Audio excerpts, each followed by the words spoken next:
আমন্ত্রণ জেলার সংবাদে আপনাদের সাথে আছি আমি ইয়াসমিন সুমনা। শুরুতেই সংবাদ শিরোনাম। সংসদীয় আসনের সীমানা নিয়ে ফরিদপুরের সড়ক ও রেলপথ অবরোধ, বাগেরহাটে চলছে বিক্ষোভ। ডাকসু নির্বাচনের প্রার্থীদের চূড়ান্ত তালিকা প্রকাশ হচ্ছে সন্ধ্যায়, আনুষ্ঠানিক প্রচারে নামার অপেক্ষা। ফেনী সদরের লক্ষ্মীপুর গ্রামে গণপিটুনিতে একজন নিহত, সিএনজি অটোরিকশা চুরির অভিযোগ।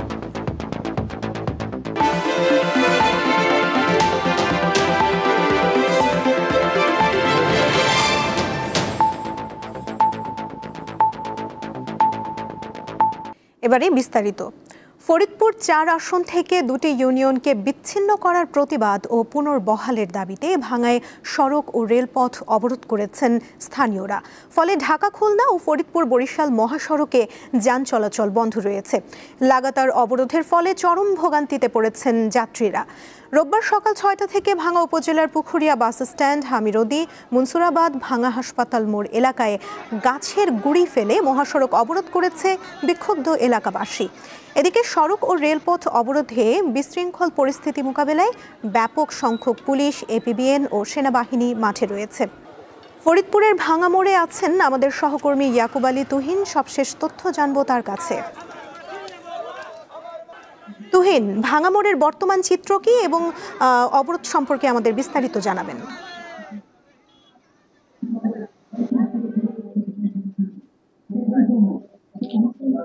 সুমনা, আপনি যেমনটি বলছিলেন, আমি রয়েছি ফরিদপুরে ভাঙ্গা যে ইন্টারসেকশনে। এই সেকশনে গত 5 দিন যাবত ফরিদপুর 4 আসনের যে আসন বিন্যাস নিয়ে যে সমস্যাটি হয়েছিল সেটা নিয়ে অবরোধ করছেন স্থানীয় দুইটি ইউনিয়ন। হামিরদি ইউনিয়ন দুটিকে ভাঙ্গা 4 আসন থেকে ফরিদপুর 4 আসন থেকে ফরিদপুর 2 আসনে কেটে নেওয়ার প্রতিবাদে স্থানীয় যে জনতা রয়েছেন তারা এই গত 5 দিন যাবত এখানে অবরোধ করছেন। তাদের একটাই দাবি, তারা তাদের এই ইউনিয়ন দুটিকে তাদের যে সাবেক অবস্থান ফরিদপুর 4 আসনে ফিরিয়ে নেওয়ার জন্য তারা জোর দাবি চালিয়ে যাচ্ছেন। এবং এখানে আপনি জানেন, এই ফরিদপুরের ঢাকা থেকে দক্ষিণবঙ্গের প্রায় 21টি জেলায় সড়ক এবং রেল পথ অবরোধ করা হয়েছে। এখন এই ভাঙ্গা অবরোধের যে পজিশনটি রয়েছে, আমি যে অবস্থান রয়েছে ইন্টারসেকশন, এখান থেকে বরিশাল রোড, যে রোডটি দীর্ঘ 5 দিন যাবৎ বন্ধ হওয়ার কারণে এখানে আজকে যে স্বরাষ্ট্র মন্ত্রণালয় থেকে যে উপদেশ এসেছিল এবং আজকে দুপুরে স্থানীয় যে ইউনো ফরিদপুর এই ভাঙ্গা উপজেলা সদর ইউনো উনি আমাদেরকে ডেকে যেতে বলেছেন, আজকে এই স্থানীয় যারা এই অবরোধকারী আছেন তাদেরকে বিকাল 4টার পর থেকে এখান থেকে সরে গিয়ে এই রোডগুলোকে চালু করে দেওয়ার জন্য অনুরোধ করেছেন। আমরা দেখতে পেয়েছি কিছুক্ষণ আগে পুলিশ প্রশাসনের পক্ষ থেকে একটি টিম এসে আন্দোলনকারীদের সাথে কথা বলেছেন। তারা স্থানীয় যারা আন্দোলন করছেন, অবরোধে অবস্থান করছেন, তাদেরকে অনুরোধ করেছেন তারা যেন এই হাইওয়েতে ছেড়ে দেয়, কারণ এই হাইওয়েতে অবরোধ করার কারণে সারা দেশে লক্ষাধিক মানুষ তাদের বিভিন্ন সমস্যার মধ্যে পড়তে হচ্ছে, তাদের যাতায়াতে সবচেয়ে বড় ভোগান্তিতে পড়েছেন। এবং স্থানীয় যারা অবরোধকারী আছেন তারা জানিয়েছেন কিছুক্ষণ পরে তারা অবস্থান ত্যাগ করবেন এবং আজকের মতো তাদের অবরোধ এ পর্যন্ত শেষ হবে। তবে আগামীকাল কি হবে এখনো তারা কিছু জানান নাই। জি সুমনা। তুহিন, আপনাকে ধন্যবাদ। বাগেরহাটে 4টি সংসদীয় আসন পুনর্বহালের দাবিতে জেলা সর্বদলীয় সম্মিলিত কমিটির উদ্যোগে বিক্ষোভ ও অবস্থান কর্মসূচি অনুষ্ঠিত হয়েছে। রোববার সকাল 8টা থেকে বেলা 11টা পর্যন্ত জেলা প্রশাসকের কার্যালয় ও আদালতের প্রধান ফটকে এই কর্মসূচি পালিত হয়। একই সময়ে জেলা নির্বাচন অফিস সহ বিভিন্ন সরকারি দপ্তর এবং জেলার 9টি উপজেলাতেও অবস্থান কর্মসূচি অনুষ্ঠিত হয়। কর্মসূচি শেষে কমিটির পক্ষ থেকে 3 দিনের হরতালের ঘোষণা দেওয়া হয়। ঘোষিত কর্মসূচি অনুযায়ী আগামীকাল সোমবার সকাল সন্ধ্যা হরতাল পালিত হবে। মঙ্গলবার ও বুধবার সকাল থেকে দুপুর 12টা পর্যন্ত আধা বেলা হরতাল চলবে। এ সময় শহরের দোকানপাট খোলা থাকলেও সরকারি অফিস আদালত বন্ধ থাকবে এবং দূরপাল্লার যানবাহন চলাচল বন্ধ থাকবে। তবে শহরের ভেতরে 2 চাকার যানবাহন চলাচল করবে।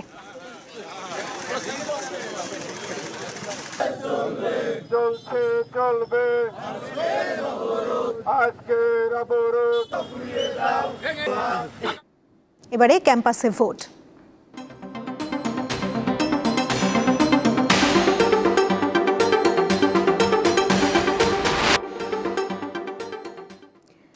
রাজশাহী বিশ্ববিদ্যালয় কেন্দ্রীয় ছাত্র সংসদ রাকসু নির্বাচনে প্রার্থীদের ব্যালট নম্বর প্রকাশ করা হবে আজ সন্ধ্যায়। চূড়ান্ত প্রার্থী তালিকা প্রকাশ করা হবে। এরপর থেকে আনুষ্ঠানিক প্রচার প্রচারণা শুরু করতে পারবেন প্রার্থীরা। প্রধান নির্বাচন কমিশনার অধ্যাপক এফ নজরুল ইসলাম জানান, রাকসু নির্বাচন অবাধ, সুষ্ঠু ও গ্রহণযোগ্য করতে সব ধরনের প্রস্তুতি নেওয়া হচ্ছে। রাকসুতে 248 জন ও সিনেটে 58 জন প্রার্থী প্রতিদ্বন্দ্বিতা করছেন। রাকসুতে ভিপি পদে 18 জন, জিএস পদে 14 জন ও এজিএস পদে 16 জন প্রার্থী হয়েছেন। এছাড়া হল সংসদে 600 জন প্রার্থী রয়েছে। মোট ভোটার 28,905 জন। দীর্ঘ 35 বছর পর রাকসু নির্বাচন অনুষ্ঠিত হতে যাচ্ছে আগামী 25শে সেপ্টেম্বর।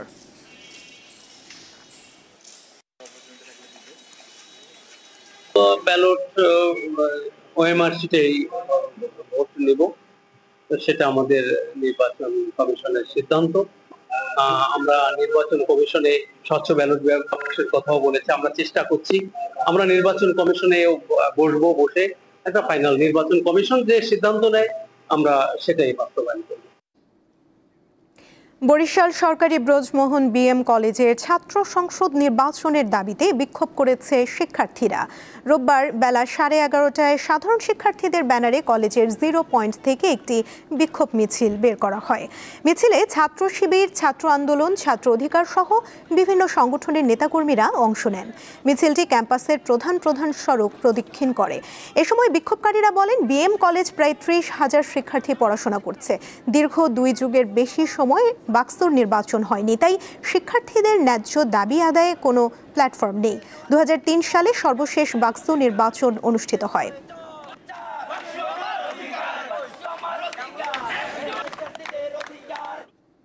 এবারে গুড নাইট ডেঙ্গু সুরক্ষা।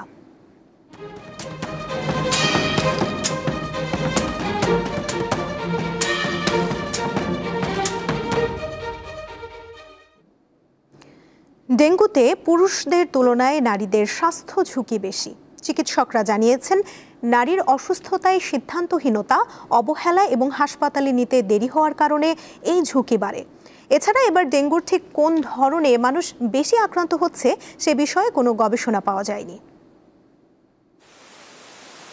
স্বাস্থ্য অধিদপ্তর বলছে, এবছর ডেঙ্গুতে নারীর আক্রান্তের হার 40% এবং মৃত্যু হার 45%। পুরুষদের তুলনায় এই হার কম হলেও নারীদের স্বাস্থ্য ঝুঁকি বেশি। আবার বয়স বিবেচনায় 21 থেকে 25 বছর বয়সীদের আক্রান্তের সংখ্যাও বেশি। নারীদের স্বাস্থ্য ঝুঁকি বেশি হওয়ার কারণ হিসেবে পরিবারের সিদ্ধান্তহীনতাকেই দায়ী করলেন বিশেষজ্ঞরা। যে ডাক্তারের কাছে যেতে হবে এই সিদ্ধান্তটি কে নেয়? পুরুষ নেয়। নিজের ক্ষেত্রে সে চলে যায় ডাক্তারের কাছে। এখন মহিলাটাকে তো নিয়ে যেতে হবে, সেই গুরুত্ব হয়তো দেয় না। ঠিক আছে। আর মহিলারাও আমাদের সমাজে যেটা হয়েছে, মুখ ফুটে দাবি করার প্রবণতা এখনও মহিলাদের ভিতর নাই। শপিংয়ে যাওয়ার জন্য মহিলারা যতটা উৎসাহী হয়, স্বাস্থ্যের ডাক্তারের কাছে যাওয়ার জন্য অতটা উৎসাহী হয় কিনা, দুটোর ভিতর দেখুন পার্থক্য পাওয়া যাবে। এদিকে চলতি বছরে ডেঙ্গুর কোন ধরনের মানুষ বেশি আক্রান্ত হচ্ছে ও মারা যাচ্ছে তা জানায়নি স্বাস্থ্য অধিদপ্তর। তবে চিকিৎসকরা বলছেন, নিজেদের হাসপাতালে মৃত্যুর পর্যালোচনা করছেন তারা। যদি কেউ একটা স্ট্রেনে আক্রান্ত হয়ে যায়, অ্যাজ ফর এক্সাম্পল কেউ হয়তো ডেন 1-এ আক্রান্ত হয়েছিল, পরবর্তীতে ডেন 2 বা 3-তে কোনোটা আক্রান্ত হয়েছে, তার কিন্তু সিভিয়ারিটি বেশি হবে। সেই ক্ষেত্রে বলাই যায় যে সেকেন্ড টাইম এবং অনওয়ার্ড যেসব যারা আক্রান্ত হচ্ছে ডেঙ্গুতে, তাদের ডেথ সংখ্যাটা অবশ্যই বেশি। ধরন যাই হোক, উপসর্গ দেখা দিলে দ্রুত চিকিৎসকের কাছে নেওয়ার পরামর্শ তাদের। লাবণী গুহ, দীপ্ত সংবাদ, ঢাকা। এবারে কেওয়াই স্টিল চট্টগ্রাম সংবাদ।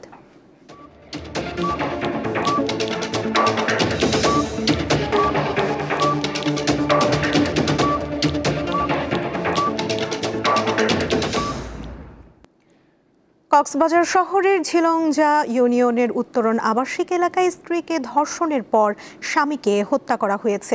এ ঘটনায় জড়িত সন্দেহে বিমল চাকমা নামের একজনকে আটক করেছে স্থানীয়রা।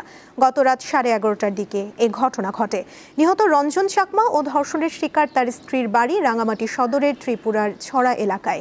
স্থানীয়রা জানায়, শনিবার রাত 12টার দিকে একজন উপজাতি মহিলা অর্ধনগ্ন অবস্থায় রক্তাক্ত স্বামীকে জড়িয়ে ধরে চিৎকার চেঁচামেচি করছিল। এ সময় স্থানীয়রা এগিয়ে আসলে ঘাতক যুবক বিমল চাকমা রক্তাক্ত হাতে পালিয়ে যাওয়ার চেষ্টা করে। এ সময় স্থানীয়রা তাকে আটক করে পুলিশে দেয়।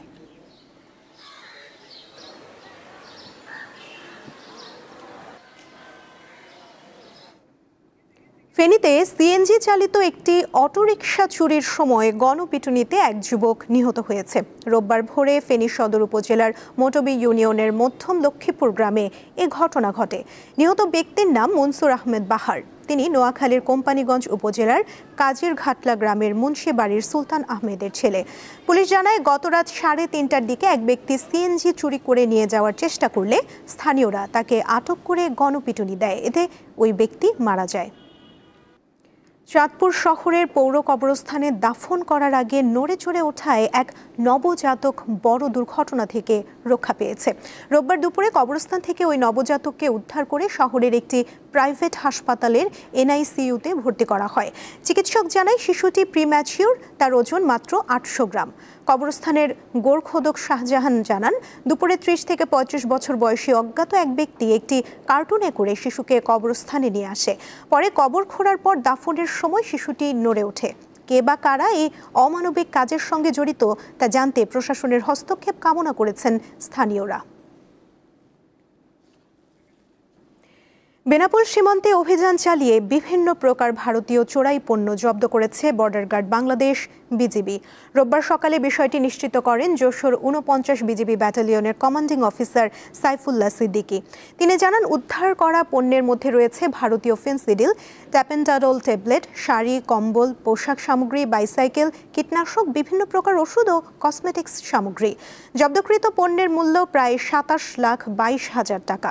এসব পণ্য বেনাপোল কাস্টমসের গোডাউনে জমা দেওয়া হবে বলে জানায় বিজিবি। প্রধান উপদেষ্টা অধ্যাপক ডক্টর মোহাম্মদ ইউনুস রাজধানীর মোহাম্মদপুর খিলজি রোডে পল্লী কর্মসহায়ক ফাউন্ডেশন PKSF ভবন 2 উদ্বোধন করেছেন। রোববার সকালে তিনি এই ভবন উদ্বোধন করেন। এ সময় অর্থ উপদেষ্টা ডক্টর সালেউদ্দিন আহমেদ, PKSF পরিচালনা পর্ষদের চেয়ারম্যান জাকির আহমেদ খান সহ সরকারের জ্যেষ্ঠ কর্মকর্তারা উপস্থিত ছিলেন। প্রযুক্তি আমাদেরকে একেবারে বিশ্বের সঙ্গে যুক্ত করে দিয়েছে সমস্ত কাজে।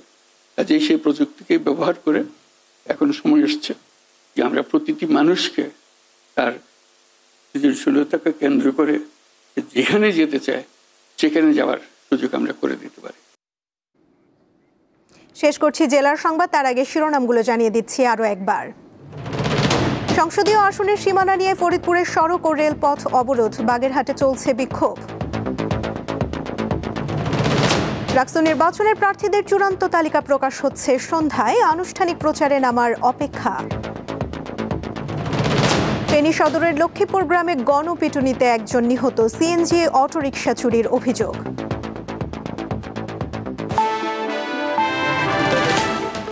দর্শক, এই ছিল জেলার সংবাদ।